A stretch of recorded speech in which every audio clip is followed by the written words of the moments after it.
You were tuned into FinnCast, brought to you by Scan Energy, the natural gas partner of your Atlanta Falcons. Alongside me, as always, is Brian Finneran.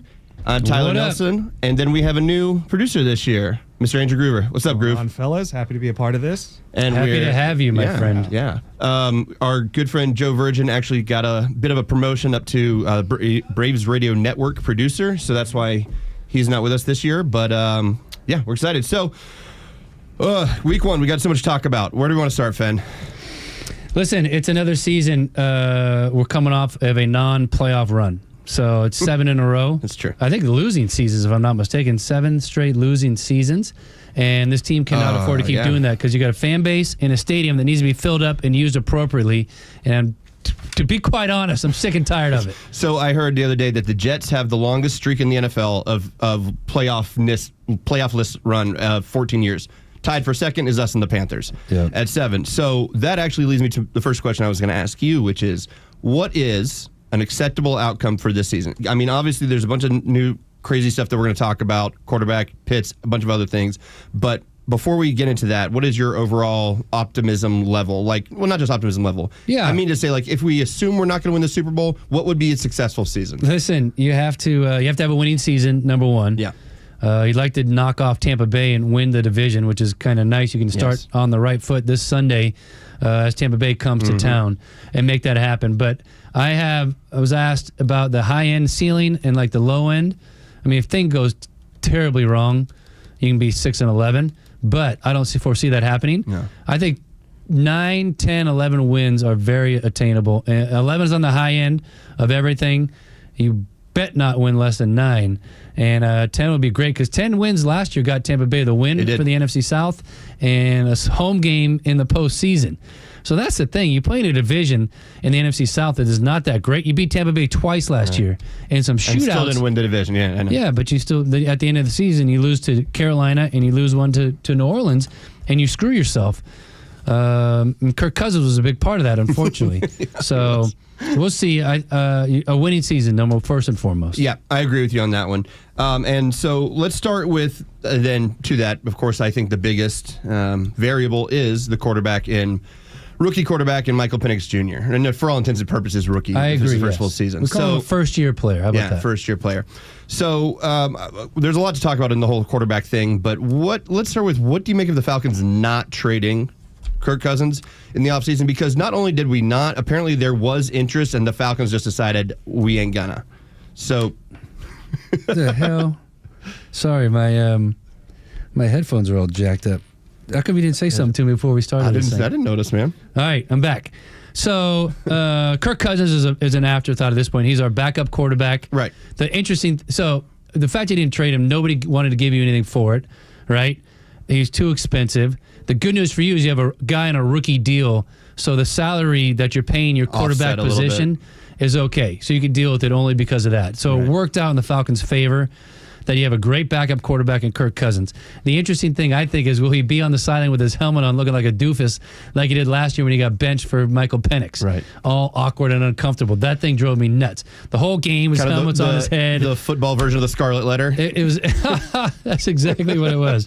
Nobody does that, but he did it because I think he was uncomfortable. Yeah. He felt bad. He was embarrassed. And again, I'm on record as saying he lied to us about not being hurt, and he was, which he said after the season. So let's forget about Kirk. Let's focus all our stuff on Michael Penix and what he can do with the weapons around him, and I think he can be great. All right, now going to weapons around him. Let's go to wide receiver depth chart. I know we talked about a little bit of this before the mics got turned on, so go ahead and what we were just talking about there. Yeah, I think you've put a lot of draft capital and free agency money into the wide receiver core. Drake London's been unbelievable. Over 1,200 yards last year, 9 touchdowns. I don't know if he repeats that this year, and we can talk about why in a little bit. The X factor, I think, is Darnell Mooney, who had a shoulder injury like the first or second day of training camp, and we haven't seen that kid do jack the entire preseason or training camp. I mean, he hasn't even barely practiced. So it's glad it's his shoulder because you can stay in shape, you can run. I jacked up my shoulder like 2001, 2000. I mean, a diving catch out there at Flowery Branch. It had to be 2002 maybe, and pulled it in. And just when I tell you, it was lucky I didn't break my collarbone. that thing popped out and everything, and it's still jacked up today. It can linger, but you can play with it. I just don't know why he hasn't been out there running around. So that stuff. actually makes me want to ask you a question kind of about terminology the NFL uses when it comes to the injury report. Injury report, yeah. So there's questionable, there's out, and then doubtful, right? So when someone is questionable, what is the percentage they're playing? And they're just... I would say 90%. Okay. Questionable just means they're hurt and we feel we have to tell the league. That's pretty much how I take it. And if you're a football player and you love playing, you either do something about it or you play through the pain. Now, if you're hurt, then you got some other stuff going on. Because if somebody asks me if I'm going to stay home on a Friday night and I say questionable, that's 50-50, right? I mean, it's probably a higher chance, but the word questionable means 50-50. Yeah. But in NFL speak, it means this guy's probably playing. Yes. All right. So then you think because he's listed as questionable. Everything you just said, it's a shoulder injury, all that. He didn't practice. We didn't see him in preseason. Do you think he's playing? I'd like to think he's playing. He's a tough kid. It looks like he likes playing the game of football. Mm-hmm. I'd like to see him out there with Michael Penix some more. He only had one game with Mike last year because he was injured the last couple games and had to tap out. So I'd like to say that he's going to be out there. It'd be a huge difference in explosiveness and everything else if we can get him on the football field. Well, then two things. One, you said you don't think Drake London will repeat that 1,200-yard accomplishment of last year. He was fourth in all the NFL in total yardage receiving. All right. And do you think just because that's such a high mark? Yeah. Okay. I think a couple of reasons. I think Mooney healthy takes away some of that. I think Ray McLeod's coming to his own a little bit, takes away a little bit. And then I really, truly believe Kyle Pitts may show up at some point this year. I think he's healthy. I think he's happy about playing football again. His knee was jacked up the last few years. He was kind of down on the dumps. I think he's got a new lease on life, and it's a contract year for Kyle Pitts where I wouldn't be surprised if he goes over 600 yards receiving and has 5, 6, 7 touchdowns. So going back to you think he likes playing football again, new lease on life, happy. What is you attributing that to? And being around camp, being around him, watching him run, he looks smoother. Having eyes on the prize and seeing him at training camp and stuff like that, I just have a feeling, in my gut, that deep down in my plums, that he's going to be a real weapon this year. Well, and I think from the layman's point of view, not having the benefit of sitting around and watching him at preseason and out at camp, we saw his first year with Matt Ryan was a phenomenal year. It was a record-setting year, right? Mm-hmm. And then every year since, when we've had these ups and downs and instability at quarterback, has been what the rest of his career has been like, right? We now have, quote-unquote, stability at quarterback and a guy with a gun on him, right? So that's where I think, if I'm leaning towards Pitts having a great season, it's because of that, if nothing else, right? Yeah, no, solidified quarterback. One of the first things, Kyle Pitts throw it to... Did Michael Penix Jr. throw it to Kyle Pitts in like the first preseason game or something? No, he didn't even play. No, he didn't play. It was a training camp practice that I was watching, maybe. It was camp, yeah. He made a point. Made a point afterwards to make sure everyone in the media knew that Kyle got the ball and he was. That's right. It was one of the first training camp practices, and they threw him a route down the sideline, fed him in the middle again, and he did make it a point. Michael Penix did. You're going to see that a lot this year to KP. KP, yeah, that's right. Yeah, that's right. Kyle Pitts. That's how KP. Thank you. All right. So moving on to, I guess let's talk about defense and the depth chart here. First notable thing is we've lost Caleb McGarry at right tackle, right? So we then have Elijah Wilkinson, right? That's correct. So one, talk about him if there is much to talk about. I know he's been on the team before, right? And now he's back with us. This weekend, if we're just going to talk about matchups, he's going against Hassan Reddick on the right side. That's a daunting task. It is. Reddick didn't have a great year last year. I think he had 1 sack on the season. Not that it doesn't show you. He can still get after the quarterback. He also didn't play most of the season, right? He was holding out most of the year. That's right. Yeah. That's what it was. That's what it was. So not representative, probably, but right. Anyway. So he's down in Tampa now, and he is a guy that obviously has the ability to get after the quarterback. We saw that in Philly for a few years. Hopefully, you game plan around that. So when you got a new right tackle, hasn't played that much, and Elijah Wilkinson, who will get to start at right tackle for the Falcons with Caleb McGarry out, you have to protect him. And we didn't do this last year. We played the Pittsburgh Steelers in week 1, and he let T.J. Watt ruin the entire game. Yeah. It was insane. It was dumb. Kirk Cousins was in shotgun and pistol the whole time. The whole game plan last year was ridiculous. So Zach Robinson has learned from his mistakes. He will bring guys over like Charlie Warner. Felipe Franks is on this roster at tight end as well. And you'll chip block and you'll cut block and you'll get after the defensive ends early to let them know you're not just going to let them tee off on your quarterback. So that's how you protect your quarterback, and that's how you protect your right tackle with running back chip blocks, tight ends motioning inside and hitting them, guys coming across the field, across the formation and cutting his legs out from underneath them. Keep an eye on that early in the ball game and see how they're trying to protect Elijah Wilkinson. All right, and more on defense. Yes. So we went heavy on defense in the draft this year, and we traded. Frick, you had to. Yeah, I mean, the last 4 draft picks in the first round were quarterback, tight end, wide receiver, running back. So at some point, you have to focus on the other defense. side of the ball. Well, I think a lot of people liked the first 2 picks, and we traded back into the first round to get James Pierce Jr. from Tennessee, and of course, to most people's acclaim, we got Jalen Walker out of the University of Georgia. A lot of us here are Georgia Bulldogs fans, so a lot of happiness around here. So why, as I'm looking at the depth chart, right, explain this to me, we have Leonard Floyd ahead of James Pierce Jr. and Arnold Ebiketie ahead of Jalen Walker on the depth chart. Yeah. Explain that to me. So don't get too caught up with the depth chart and what it says. Obviously, those guys are the veterans. Ebiketie's led this team in sacks the last 2 years. Leonard Floyd's had 8.5, 9.5, 10.5 sacks 4 out of the last 5 years, I think. So he's the guy who gets after the quarterback. Those are veterans that'll start and be on the football field. Now, just because that says it on the depth chart, the other 2 young guys could actually play more than the older vets based off of down and distance, situational football. Right. And you'll see a rotation of defensive linemen, 8 of them, 9 of them just kind of coming in and out of the game based off of 1st and 10, 2nd and 1, 3rd and 17. Sure. May have a NASCAR package where you see Leonard Floyd and Jalen Walker and James Pierce and Ebiketie all on the field at the same time because it's 3rd and long. We want to go kill the quarterback. Right. So don't get too caught up with the depth chart is my point. Yeah. And I thought as much. I just wanted to hear the NFL Pro. Yeah, you're welcome. Explain it. All right, now let's talk about 2 of the other draft picks. That's Xavier Watts and Billy Bowman Jr., which sounds more of like a baseball name to me, to be honest with you. Billy Bowman Jr. Talk about them and what roles that we drafted them to fill. All right, Xavier Watts is a ball hawk. I think he had 13 picks in his last 2 seasons at Notre Dame. He's a smart football player. He understands what's happening. What is this I wrote right here? Xavier Watts. Ball hawk. Yeah. Look at you. It's kind of scary we're on the same page. Yeah. Anyway, so he's really smart. He'll play the free safety position next to Jesse Bates to start the season, which is a little scary. And Billy Bauman will be the nickelback where he'll come in a lot, especially against Tampa Bay, who throws the ball all over the field. Right. They have a bunch of good wide receivers.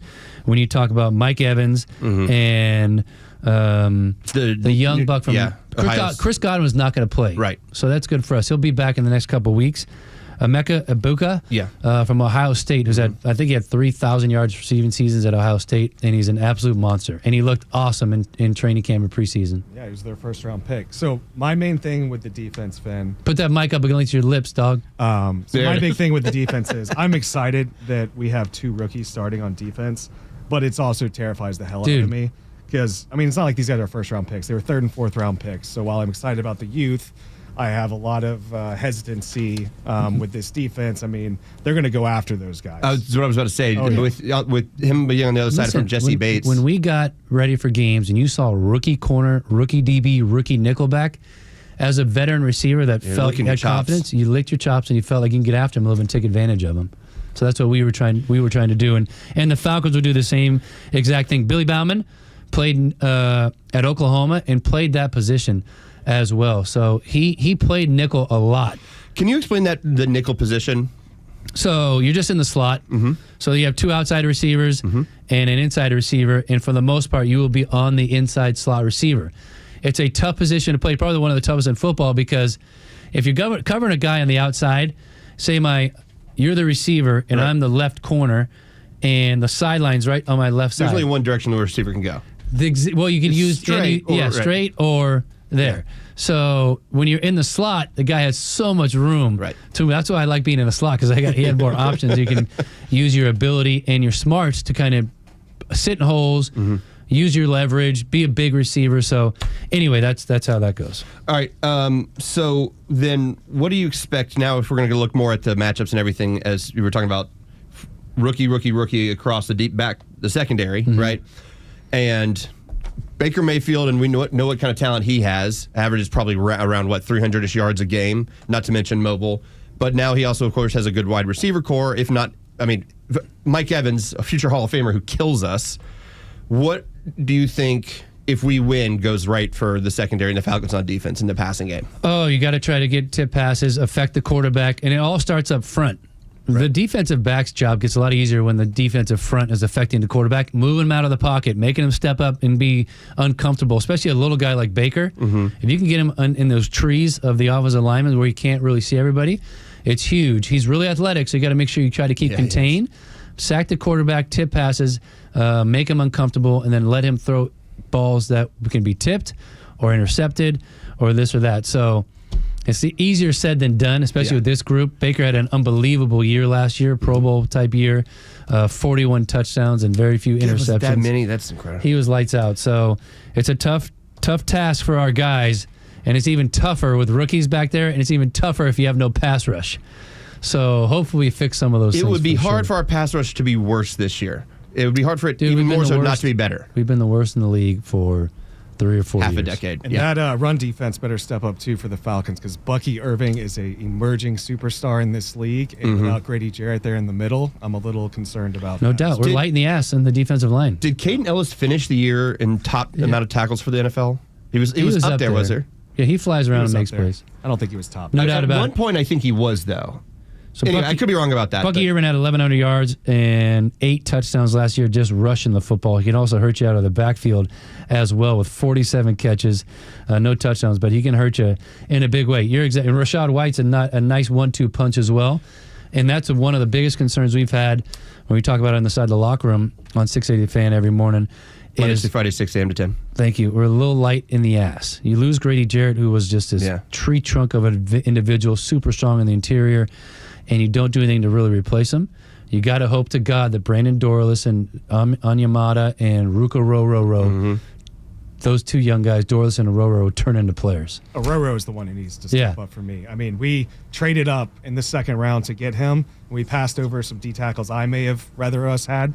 Yeah, he barely played last year. In fact, none of the Falcons rookies. It was ridiculous. Year, so. We pretty much have like maybe 7. And he's still second on the depth chart. Yeah. Now, okay, here's a question. We're going back to that depth chart thing. When you have that, I understand, of course, everything you just explained, but it sounds like that kind of truth sounds more like a pass rush element. Are we rushing the passer, or are we pass protecting, right? Or dropping into the zone, whatever, right? Is that as true for the inside? Yes. Lineman? Yeah, for us. So, like, if you see Rokurora behind Dorlus, it doesn't mean as much? I wouldn't put too much stock in it. Okay. If they'll have a feel throughout the course of the game, too. Right. And they'll have sets. All those guys, and they just watch how much. I don't try to focus on the linemen very much, but if there's a break in action and they get a first down, watch the guys that come in and off the field. It'll be those guys we're talking about. Well, because going back to what you said, Groover, that was one of the ones that I circled as it needs to have a year, and is Ruka Row. Guy the Commanders took above him is awesome, Newton. So he better step up. Yeah. And I didn't love that pick in the first place to trade up to get what was a reach in the first place, but here we are, right? Who was the guy? The Rams got a couple guys. They got Jared Verse and the other guy from Florida State. Yeah, they drafted multiple Florida State tackles, and they are both badasses. So they are. Another missed opportunity for our Falcons. God bless. Let's focus on here and now. Oh yeah. But those guys got to play. You're exactly right. The Florida State team that won the ACC went 10-2, right? Yes. Yeah. They're undefeated to the end. Yeah. So, all right. Well, moving on. I want to go back to the quarterback thing for a little bit. If we win, what goes right on offense? What goes right more specifically for Michael Penix Jr.? So here's my bold prediction for this team in this game. You don't want to put too much on Michael Penix as we kind of close this thing up. You got to protect your young quarterback. I know he played 3 games last year and a couple other situational type things, but you really want to protect him early in the season, make sure his confidence stays where it needs to be. I think Bijan and Tyler Algier can rush the football for a lot of yards. Yep. So I'm going Falcons 200 yards rushing. If you get to that mark, your quarterback throws for 190, and you have a game and find the end zone 3 or 4 times, I think that's the recipe for success early in the season. Michael can spin it. Yeah. And if you do rush it like that, you open up the action for the passing game as well. So as much as we might want Michael Penix to throw for 250, 300 yards and 3 touchdowns and no picks, young quarterbacks in the NFL have a tough time doing that. It'd be a great to start to his career if he could. Let's just find a way to win. And I think our bread is buttered in the run game.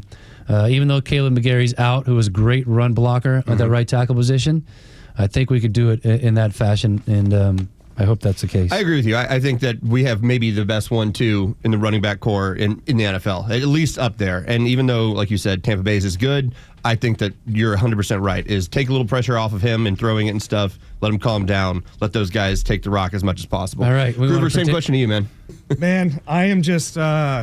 I just really hope we get the run game going, like you guys are saying. I'm very concerned about Michael Penix's blind side with Elijah Wilkinson starting there. Like you said, Caleb McGarry wasn't the greatest in the world, but he is a serviceable, average lineman in the NFL.